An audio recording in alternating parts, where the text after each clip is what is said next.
Ganito nga kadumi yung filter after 1 month naming gamitin.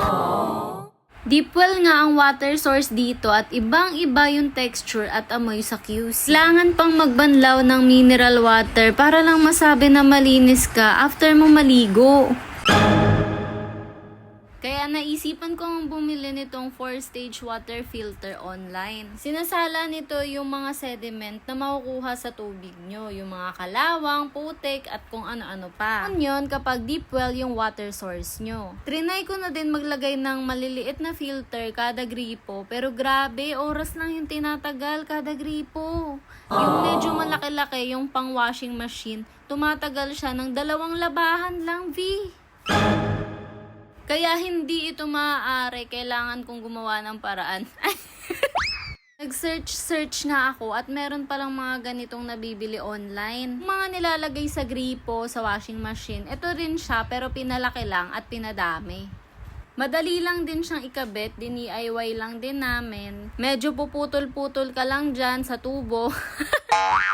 After ng metro at bago yung unang gripo nyo. Tapos, set na yung nabibili online. Meron na ding instruction kung paano ikabit. Tapos, ipagdidikit-dikit nyo na lang, ikakabit nyo na lang. Pero ma-effort din yung pagkabit kaya kung gusto nyo magtubero, pwede naman V.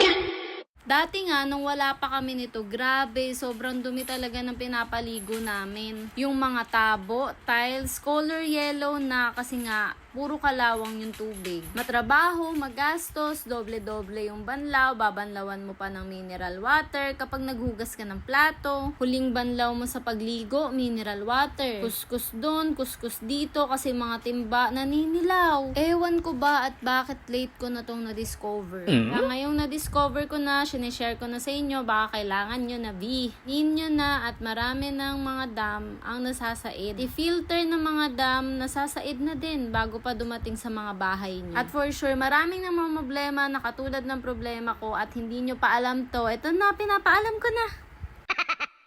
Dahil filter nga ito, kailangan tong pinapalitan kapag barado na. Malalaman yung barado na kapag mahina na ang labas ng tubig. 60 to 200 pesos naman kada filter. 1 to 4 months depende sa tubig ng tubig sa inyo bago ito palitan. Malinis na! Mga katulad ko na deep well ang water source, baka ito na ang sign na hinahanap nyo.